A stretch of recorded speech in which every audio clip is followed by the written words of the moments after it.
I love when I come across ephemera when I'm at an antique shop. Unfortunately, this one is not one that I will pick up on the price tag because I certainly can't resell it. And although it is kind of my aesthetic, I don't think I want to have this in my home. And I really have a question about what the Salvation Army referred to as a restroom because based on what he's carrying out of it, I really hope it's not what we think a restroom is. Well, if you got a dollar on just a lousy down, know that I got rhythm that could suit your budget fine. And we're playing hooky here in Stillwater, Minnesota. Got time between appointments, and I'm stopping into the local antique mall. Pretty cool building, so we'll see what's inside, and see what's inside is equally as cool. So this is what I'm going into. Part of next to or part of an old sawmill. Old smokestack coming out of this limestone. Sawmill part is over there, and there's other shops that's been repurposed. So kind of a cool downtown area, and let's see if the quilt or if the antique shop is just as cool.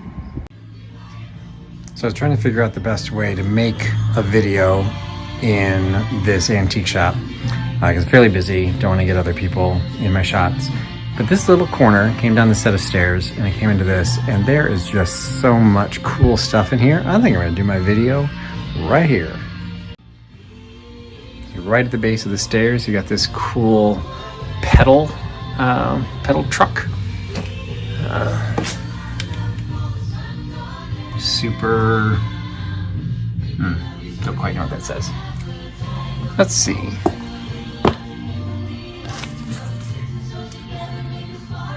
Super Sonda, $3.95. That is, not sure how functional it'd be. Although it looks like everything's there. Even got a little kickstand. That's just a cool piece of art. Good conversation piece. Right behind it, beautiful bench, some great textiles, great big lamp. But check this out. It is a shoe stand. So let's see. All right, this I'm going to assume is this. So that's the bench. So then this is the shoe stand. So $700 or no, $400 for this. I don't know if the chair is included in that. Cool chair, the little bar tray on there. But that's just a fun little platform. You can buy a bundle of birch twigs for 15 bucks. This little cabinet of curiosities off to the side of the shoe stand. Saw some really cool stuff. And of course, you know, not trying to be critical, but there's a ton of stuff in here that I really like that unfortunately doesn't have prices. But check these plaques out. I'm assuming they're wall plaques. There's really no way to hang them. There's no hook or anything. And I'm not 100% sure what they're made out of. Based on the side, looks like maybe they're made out of wood that's painted, although they seem heavier than wood. So there's this cool industry with this dude with the big gear holding a hammer. And then there's a really cool transportation one that kind of complements it with an aviator with a big airplane propeller. And there's just no pricing on these. So I just think those are super cool. Those I probably, you know, if I bought them, they'd be for me, but I don't know what I would do with them. But I also really liked this box. Don't know if the key is available to it, which is disappointing, but you open this up, it's only 98 bucks. Open this up, this handle is a fold flat handle, and it's like a letter tray, but look at the lettering on that, the Beaminster. I mean, there's some age to this piece. So I'd say it's 19th century. Dovetailing on the sides. Nice to see. All the little detail put in. They're adjustable, so they slide out so you can make more or less room in them. And it looks like it locks for travel. It's got a big handle on the top. This is a really cool piece. Always love the dogs. So great piece up top. That piece of pottery is really cool. Also, no price tag. These metalwork, like almost like ginkgo leaf with these metalwork trees. There's 3 of these. I thought these were kind of cool. Only $10 on this porcelain coffee pot. This has been marked down. They call it a spice set, a spice rack. Obviously, it's a rack, and there's all these little boxes. I mean, I guess they're for spice, but the jars, the lids don't 100% seem to be airtight, so I don't know. It's just kind of a maybe like little knick-knack holding shelf, which is still kind of cool. Cool old English cut tobacco display box. Old Delft humidor, no lid, but still a very decorative piece you'd use for flowers. And bamboo umbrella stand. Check out this gigantic bench. Absolutely gorgeous with some great pieces, some old trophies. Yeah, they don't make bowling trophies like that anymore. Love this scale. Hello. I mean, the scale's only $100, $115 for this great industrial scale. Probably at an old general store. Some more bowling trophies.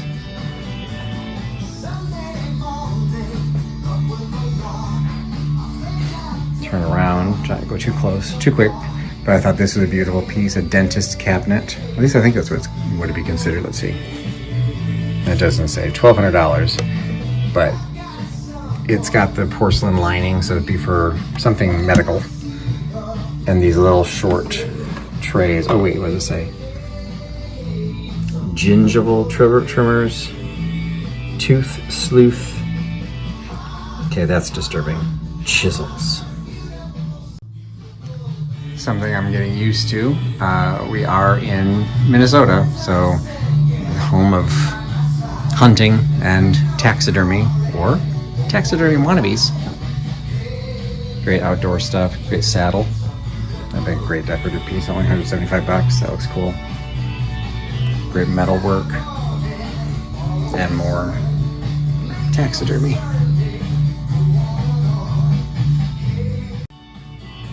Beautiful sideboard displayed with some great blue and white porcelain. Love all these pieces. Of course, I gravitated to this because I have a collection of it. So it's Austrian enamel. Steinbach. Signed by, what does it say? Christina. Of course, no price. So again, might have added that to my collection, but I certainly don't need it, so I'm going to leave it behind. But it would be good to have it priced.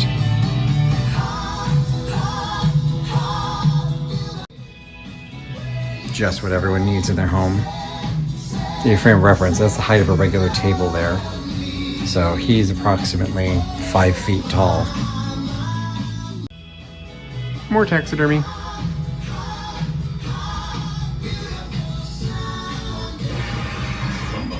And a really cool elephant table. Interesting is the trunk isn't really up. Most people think the trunks need to be up for good luck, but just a cool Majolica elephant table. Same booth. Got a really cool carousel horse. Massive. Definitely kid size. Could sit on that. I probably could sit on it, but I think I'd probably snap him in half.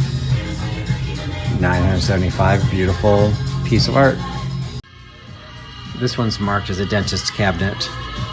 And just, I've seen dentist cabinets like this, but not with this type of painting. You know, that detail, that aesthetic era. Although that's seems a little bit later, but I mean, we're definitely 19th century, I would say. It's a very cool piece. Vitrine for just about anything, and you could old dentist cabinet.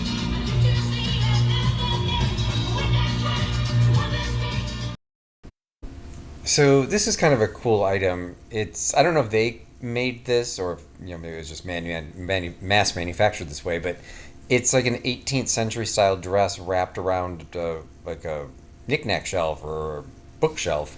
Just kind of a really unique way to display your stuff.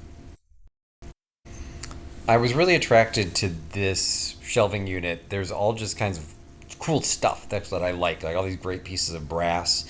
Unfortunately, a lot of them are not marked. I really liked this tray. If you've watched some of the videos I've done before, I've got something like it that holds my 19th century gaming counters.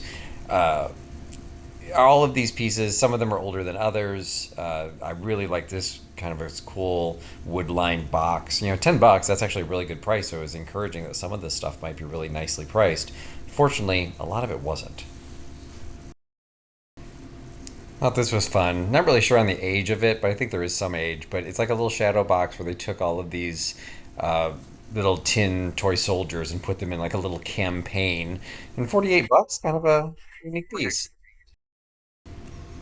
And yes, this booth likes its taxidermy.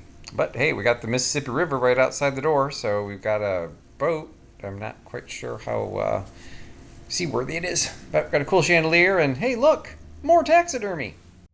And hello, welcome. I jumped now to my hotel room. I feel like I'm in a bunker. It's a chain that I stay in all the time, and for some reason, this is a very Spartan location. There is literally not a single piece of artwork on the wall. Everything's beige. I like a little wood tone with the television off to the side. I really had no way to have any pretty backdrop. I just had to get close to the window so I had some natural light because there's almost no lighting in this room either. So we're working with what we got because I wanted to make sure I got at least some additional content done so I could add to the video. I think the video I shot is going to end up being relatively short. So figured I will wrap it up. One, we have to wrap it up. But two, I would just show a couple of things that I got, and I don't think I showed them. I don't think I videotaped them while I was there. So I think these are going to be little surprises. So it's actually one of my favorite things, and I don't know why I didn't end up recording it. I can't remember what booth. I think there were people in near the booth when I was there, so that's why I didn't record. But I love art pottery, and I have a feeling this piece is going to stay in my / Raj's personal collection. Just went through a not a redesign, just we freshened up Raj's place a little bit. He asked for my help, and I think this is going to look great on his fireplace mantle because one, it's really small, probably only a couple inches in width. But it's an art pottery vase. So got a place to put probably dried flowers because it doesn't hold much water. It would only be able to hold about that much water compared to the height of the actual vase. But he actually has some dried lavender that we actually have on his fireplace now, just loose. So I think that'll be pretty. But then it's also, look at that, it's a candle holder at the same time. So I don't think we'll be lighting a candle because we put dried flower with candle. That just seems to be a match made in hell. But you know what? I think it's really attractive, even if we don't put anything in it. So, and I want to say it was like $5. It was really inexpensive. And even when they checked it out, they're like, oh, wow, that's really pretty. I've never seen this shape before. It does have initials. So name of cheaters here. It does have initials. So it's technically, I guess, signed J. I don't know what that says. JOK, JDK. It doesn't really matter. Somebody's, could have gotten that at an art fair, something like that. Probably not a ton of age to it, but it's still super cool, and aesthetics rule over everything. So it's in perfect condition. That actually rules over everything else. So especially if it's not particularly old. So anyway, really happy with that. And then I'm definitely gonna need my cheaters for this one. There wasn't a ton of ephemera in their location. I think some places tend to do a lot, some places don't. But I did find this. So in and of itself, this is relatively, innocuous. January 1960, Changing Times, a magazine I've actually never heard of. Changing Times called the Exploration of Space. But the reason I'm specifically picking this up is I've got this idea, and Scott from the Old Curiosity Shop is on board. I'm going to try and do a shout out to Dave in the Med Center from Vintage Uprising, Texas, once he's up and running again. I want to do something with then my boyfriend Raj. I want to do some sort of vintage science themed sale. And we're going to kind of leave really loose expectation or loose definitions on that. So my boyfriend's a medical entomologist, so we're going to have butterfly jewelry, and he can tell us how wrong it is. Yeah, that's not. It's not actually correct.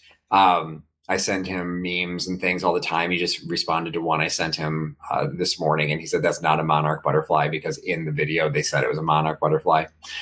Nature walks are very different with Raj. But anyway, I don't know if there's going to be a lot of interest in it. I think we're going to try and make it fun. But the biggest issue is what exactly do you sell in a science-themed sale, or however we're going to name it. So this, I figure, is going to fit, at least partially fit the bill. So it is literally a 1960 magazine about the exploration of space. So you've got some nice mid-century modern 1960 art illustrations. It appears to be, it was a subscription. So I'm assuming that this Changing Times, that this was just one issue. It wasn't like a standalone thing. And it's like pick and choose from these articles, the exploration of space, how it's changing our living. And again, this is from 1960. Colleges with room for students. I don't know, where colleges running out of room in 1960. So that obviously isn't specifically space related. That California way of life. Okay, I don't think that's space related either. So maybe the whole issue is not about space, but at least the cover article, the exploration of space, how it's changing our living, out of rocket research comes down to earth byproducts, plus new high paid careers, new investment opportunities.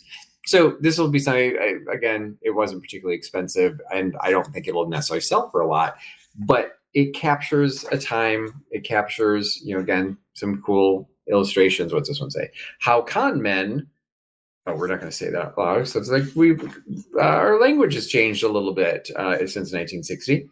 Teaching kids to drive. So I don't know what it was a Kiplinger magazine. I don't know.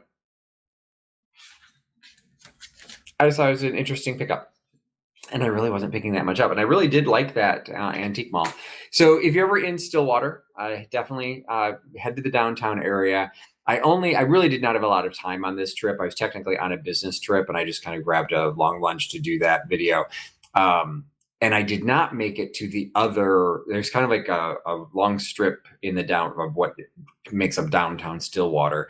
And at the other side of the road, assuming it's still there, the other end of the strip is an antique mall that I've actually been to multiple times. It's a more full-fledged, like a 2-story mall right there on the street. And I want to say there's at least one more. So there's multiple antique locations there. And then you're really not that far east of the Twin Cities. You're like right on the Minnesota-Wisconsin border. And so there's all kinds of places. So if you're going to do a road trip, catch all of those. If you're, really looking for unique and broad places, if you're already up that way, head into Wisconsin, go up to Acme is a really cool location. I did not get a chance to go on this trip because it is a little out of the way heading back to Chicago. But that's kind of like up in that area. There's just a bunch of cool options. And in the Midwest, you get some of the same fare, what I showed you on the videos, but definitely it's a lot of options available for your shopping. So anyway, I'm wrapping it up. I think I filled up the video enough. It still won't be very long, but I didn't buy a lot. So unfortunately, this is just going to be a short video. So anyway, I hope you appreciated it. I definitely have additional videos scheduling because the way this is being timed, I've already recorded 2 more. So this is the ending of the first one, and now I've got to do endings for the other 2. I don't know when I'm going to do all of this, but I'm best laid plans. So anyway, I will be doing some more Shop With Me videos just to kind of mix up, get some additional content on my channel. So I hope you're enjoying it. Really appreciate your feedback, any comments you've got on what you saw that you liked, anything else you'd like to see me do videos on. I hope to start up my vintage deep dives again. So if you got suggestion for topics, all of that is appreciated. And I'm now going to go back to my bunker. So thanks so much for joining me. Thanks for putting your trust in Trusty Huckster. I'll talk to you again soon. Bye-bye.